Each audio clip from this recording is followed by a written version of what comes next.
¿Qué onda, vatos? Thanks again for tuning into yet another video. We are looking at repairing the fairing, the TCMT fairing. I spoke to TCMT. They're going to give me a discount on some of these repairs. So it's a good discount. Pretty much, you know, once you, I'm not going to say how much, but it's a good discount overall. You know, considering the discount, the fairing and the bracket, everything, it pretty much, you know, and considering the RWD prices and stuff like that, I pretty much got the bracket, and then the fairing was pretty much free. That's the way I'm seeing it. Okay, so of course we have to do quite a bit of repairs. Keep in mind, this is just out of the box. There's a potential of finding more issues. This is kind of what happened with my Dominator. My Dominator seemed to be in very good condition. Started prepping it, and then that's when I started seeing some issues, right? That being said, you know, I've been very strong about the Dominator, and seeing what I got out of the Dominator and what I'm getting out of the TCMT, I'm much happier with the Dominator. All right, so let's just look at what I've done so far. All right, I've taken some sanding paper. I also used a grinder just to kind of speed stuff up, and then of course I went back with a 80 grit to kind of give it bite for my Bondo that I'm going to be applying. I also went ahead and I cleaned it up. I used a little bit of air to get all of the sanding particles out, and then I used the acetone and I wiped that down as well. So we want a clean surface. You can see that it's a little gray. After hitting it with the acetone, I'm realizing that this primer is a single stage primer. And what does that mean? It just means that it's not as good as a two-stage, basically a primer and an activator.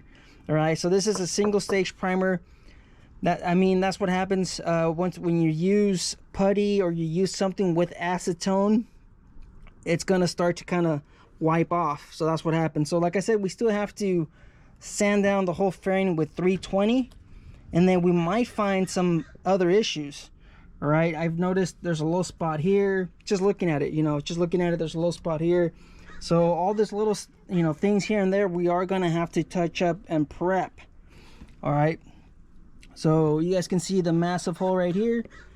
That was pretty much what that looked like right here, but I sanded it down so I could have a little bit more surface area for the Bondo to kind of grip. You can see the fiberglass all up in there. You know, the Bondo is going to grip all of that. So I'm going to try to shape this as best as I can. When we're doing repairs on the edge, it is, you know, difficult to retain the shape. That's the main goal.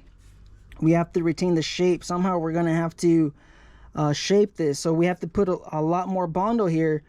That way we could take some of it off and then shape it, and I'm going to try my best shaping it, because when we're dealing with the edge, it's a little bit more difficult. As far as this one, we have the two flat spots right here, and this would provide me a guide. So when I'm sanding, I have this flat surface, and then I have this flat surface right here. I'm not sure the camera's picking it up, but I'll have two flat surfaces that'll give me the guide of how this is supposed to be shaped. So I'm not too worried about, you know, this one. This one, I believe it's going to be fairly easy. This is the one that I'm a little bit more, I know it's going to be maybe about 2 to 3 coats of Bondo. This one, I could probably get it out in maybe 2. So, and that's what we're going to do. That's the process. Clean it, apply Bondo, remove material, look at it, and then of course add the Bondo again. What we're doing is, of course, we're going to shape it with something that's very abrasive, like an 80 grit, and that will give it bite for the next layer of Bondo. And then we just keep on adding layers of Bondo until we're happy with it. You can see they use the filler right here, this little yellow one. After moving the fairing, I've noticed some additional filler. You know, as far as my experience and what I think TCMT could have done, you know, better or whatnot, of course, you know, when they're casting these, they really have to press in the fiberglass into all of these edges, and that's what's going on here. And it's just it's a little funny to me, considering that this material is a lot easier to work with than the other one, the one that my Dominator has. My Dominator has the woven fiber. This is the chopped and stranded fiberglass. So this is actually easier to lay. It's a lot easier compared to the woven, which is, you know, stronger. It's a stronger fiberglass, and of course my Dominator also has carbon fiber also as well. So I just, you know, I'm just a little confused. How come, you know, they couldn't, you know, put this proper? All right.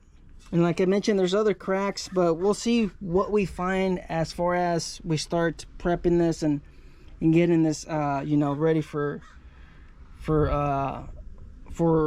primer. So I'm going to be spraying with this with primer after we're done. So let's go ahead and grab the angel hair Bondo. This is the one that we're using. I have to keep the camera in the shade because it's going to get hot. So this is the angel hair Bondo. It just has reinforcements. It's a little bit more sturdy.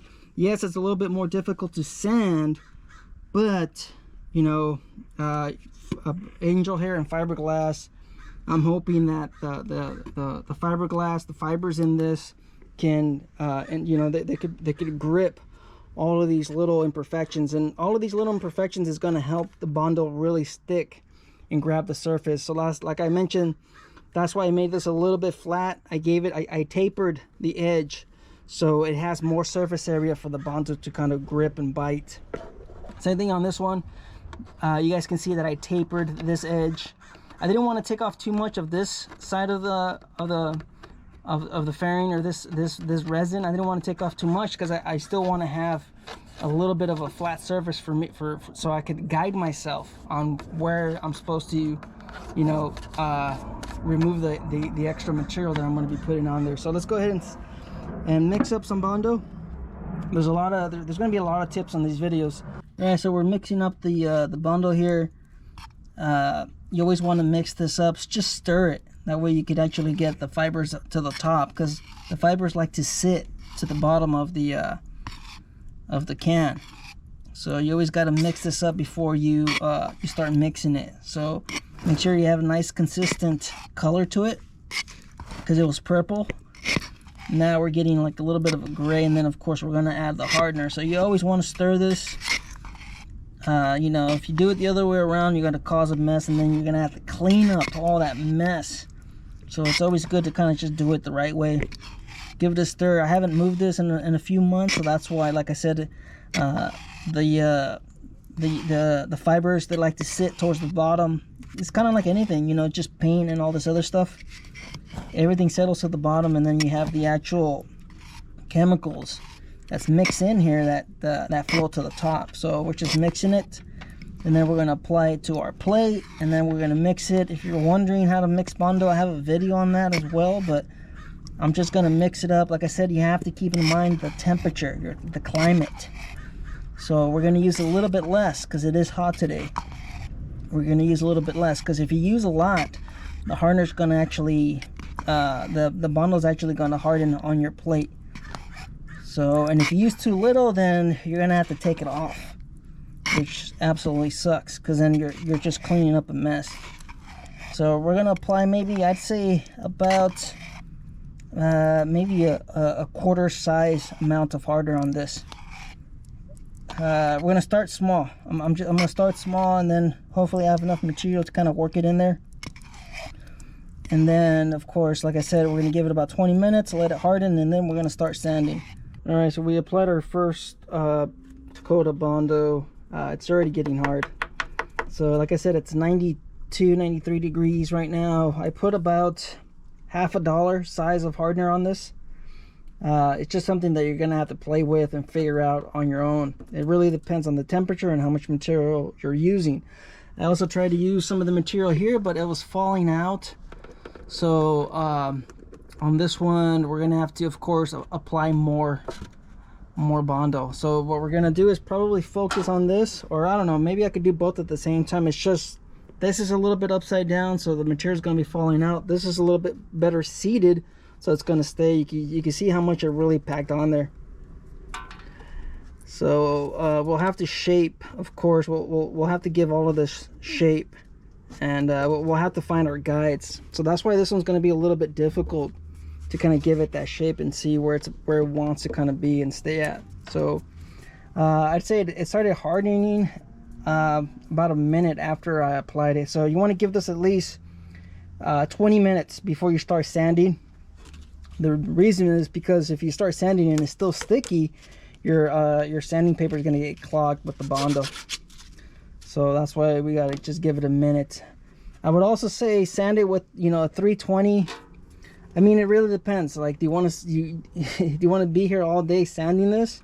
Of course, you also have other tools that I don't have. I just have sanding paper, so I'll probably just work this down with the sanding paper. It's going to take me longer. If you have like a cheese grater or something, you'll be able to remove a little bit more material a little bit faster. But like I said, we're going to have to give this shape. I really packed it on there, so we're going to have to remove a lot of this material off. And then we'll probably see if we could get closer to the shape of this piece. It's a difficult location, definitely a difficult location to repair. All right, so I'm just checking in with the progress so far. You guys remember what it looked like before? You guys can see huge improvements. All right, huge improvements. We're feathering out the repair and the resin right here, the fiberglass. The only thing you guys really have to be careful is, because we're using an abrasive grit paper, we could actually shape this differently. So what I'm looking for is the resin, the white.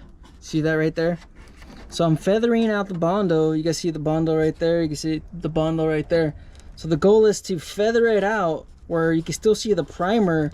Once it starts turning white, you got to back off, right? So for the most of these repairs, you guys can see how this is turning out. I'm not using a sanding block. The only time I'm using a sanding block is right here. All right, this should be flat. So this is where I'm using the sanding block. You can't use it. I mean, you can use it here, but the issue is because of the contour. If you use a sanding block, you're going to get flat spots.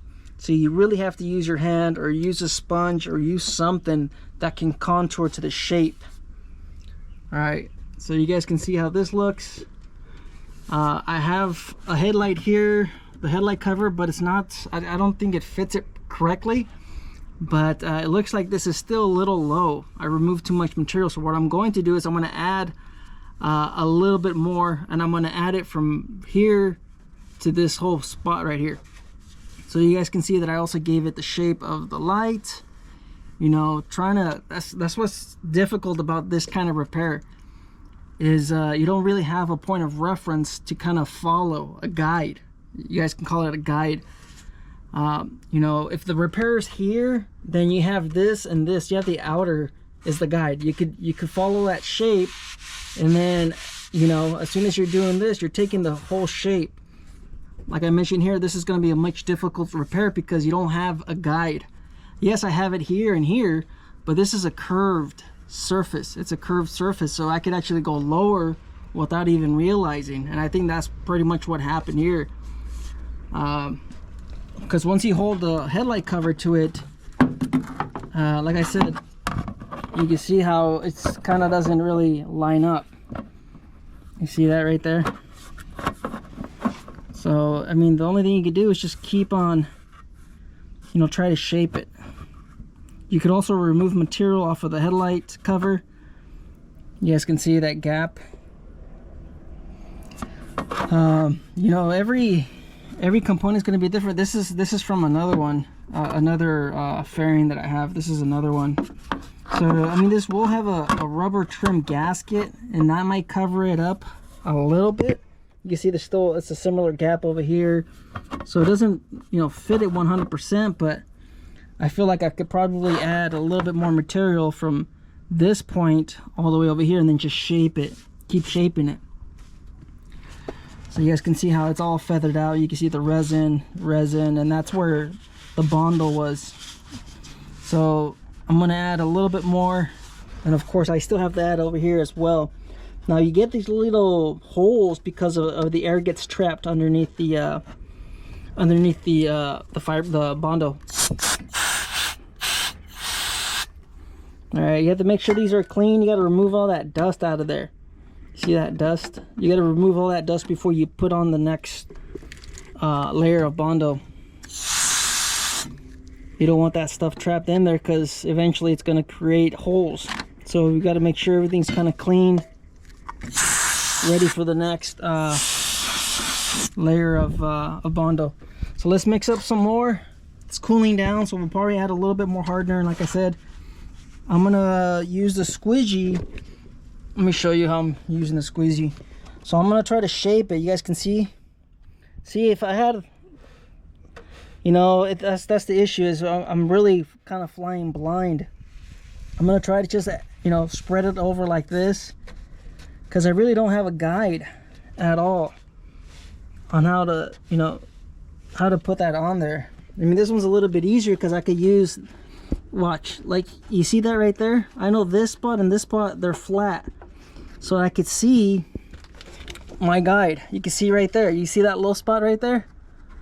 We know that that's where we're supposed to have Bondo, because these two, this and this is my guide. So when I'm putting Bondo, I'm using this and this as my guide, and that's going to give me, you see, you can really see how much more material we need. We need about 1/8 more, and that's, you know, what makes this one easier than the other one, and that one's really difficult to kind of predict. And of course I also had to put in that trim for the headlight. You know, all of this I shaped it myself, and I'm just going off of feel and eyeballing it. All right, so we're checking in once again. We are now on the 4th Bondo, and this is basically the final one. We always have little holes and little imperfections in here. I like to use the Bondo to kind of fill it in. You could also use the putty, red putty, same thing. So you guys can see I've extended the Bondo pretty much up here. The reason, of course, you might be wondering when the repair was like this over here. We extended it so we could feather it out to the shape of the fairing. So even though you'll see the Bondo all the way over here and all the way over here, it's only going to be like maybe like 1/16 thick. Like, it's almost nothing. It's just so we could feather it out, and that way we could pull this edge a little bit out, and then we feather it out, we smooth it out to the surface so it blends in and it doesn't, you know, it's not as noticeable.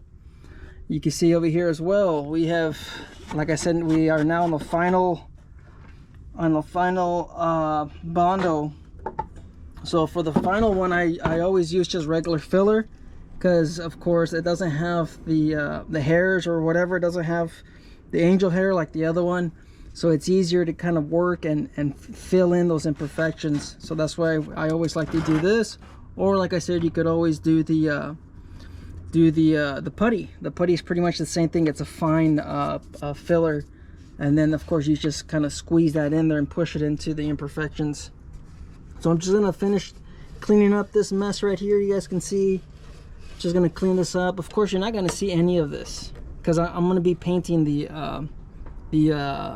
headlight cover. I'm gonna paint it, so I'm gonna paint it. You're not gonna be able to see any of these imperfections, but I'm just gonna go ahead and just touch them up and smooth them out. You can see, you know, all of this needs to get feathered out, and I think it turned out all right. I think it turned out all right. I have the respirator on, so I don't bother filming it because I don't have the tripod with me. So basically this is just all that I'm doing right here. I'm doing it with the 80 grit so we can speed things up. You know, you could use a finer grit, but it's gonna take you longer. So like I said, this final one was just me just kind of scraping over it, you know, just to fill in all the little holes, and that's what this final filler does. And we're just gonna smooth it out, feather out all these edges, and then that's pretty much it. We're pretty much done. I'll go grab the tripod, and I'll show you the boring stuff. All right, so stay tuned. I'm gonna go grab the tripod so you guys can see it, and I'm gonna have the respirator on because I don't want to be breathing all of this. You guys can see all of the filler is all over the place.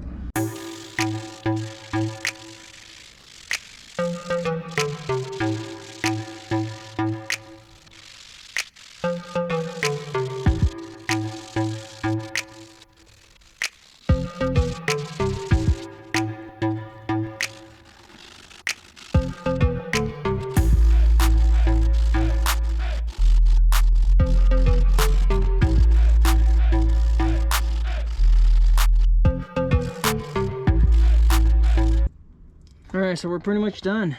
You can actually see all the different layers in there. I don't know if the camera's gonna pick it up, but you can actually see the final one.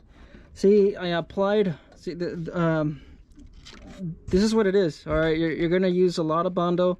Most of it's gonna come off. All right, most of it's gonna come off. Out of that final coat of Bondo, I only ended up using this and then this, because you could actually see the shading of the Bondo is different. So all of that dark blue, that's the angel hair Bondo, the one that I've been using. All right, that light green there and there, that's that final just filler, which is this stuff. All right, so we used a ton of the angel hair fiber, or the glass glass Bondo. We use all of that to fill in and for it to be reinforced, and then we use the regular filler just for those little spots. Even though you saw how much I put on there, I only ended up using like 10% or 5% of the actual filler. You can see that. All right, so this one's pretty much good. We can actually see all the fiberglass right here. You can see where you have to be careful when you're shaping this. You have to be careful, because you could alter the whole shape of the fairing if you take off way too much material. So there's a balancing point between, you know, your guides and the actual area you're trying to repair, because you could absolutely change the shape of the fairing if you take off too much the material around. Then it's going to be flat, or it's going to look awkward. And once you spray it with, especially black shows everything. So if you were to spray this with black, you'll be able to see curve, and then it'll change the angle, and then it'll go flat. So from here, we're going to add filler primer for the little imperfections, and then we're going to sand it all down again. We still have to prep this with the 320 as well. So the rest of this is going to be 320. We're going to feather out a little bit more. You can see on this one, looks like I kept most of the Bondo, the filler, that last piece, but everything's pretty much feathered out. You can see how it feathers in and it blends in nicely. So, you know, the repair was only this area. See, the camera's there. Oh no, the camera's not even on there. All right, so of course I was pointing out that all of this is feathered out. It's gonna blend in nicely. You're not gonna be able to notice it that much unless you're really looking at it and you know where to look. As far as, you know, this chunk, all of this fell off, of course, and you can see, you know, how much filler I had to pull up so I could pull this a little bit, you know, a little bit further out. So I'm not entirely sure if this is actually the right shape to this. You know, I don't know. I don't know. That's the issue when you're doing something like this on the edge. I could hold the glass up against it. Let's see. See, I mean, it's always going to be different. You can actually turn this around, and you'll see it'll have a different shape to it. So you do have a trim right there. See, you can see there's still a little bit of a gap, but you know, there's a little bit of gap all the way around anyways on this side too. So I don't want to keep pulling that line out. You see that gap right there? So, you know, it's always going to be difficult. You could always turn this around and see which one's going to give you the better results. You know, not that one, maybe this one. So you can see it's a little bit better. So we are going to have a trim here. I think it'll blend in. I'll be able to hide it a little bit better. That looks a little bit better. We'll just see how it turns out. You know, I don't want to pull it too much, because then I'll have to keep on adding. You know, the filler's going to come out all the way over here just so I could, you know, pull this out. As of right now, I'm happy with that. I'm not entirely sure with this. Like I said, I really don't know, because there's just no guide. All of this was shaped by me. I shaped this. And then of course, like I said, you don't want to remove too much resin or too much fiberglass, because then you're altering the shape of the actual piece. I mean, this could be just a low spot here. It could be a low spot, because even this feels like different. This spot feels different from this spot. This feels a little bit fuller. This feels a little bit low. This whole area right here. So yeah, it's tough. It's tough figuring out, you know, if it's the repair or if it's actually just the whole fairing. But I think right now it'll blend in pretty nicely. I don't think people are going to be able to notice once, you know, it's all painted and it's all done. So thanks for tuning in. That's my attempt, like I said, of trying to repair these huge issues on the fairing. I don't know, guys. I mean, it's made in China.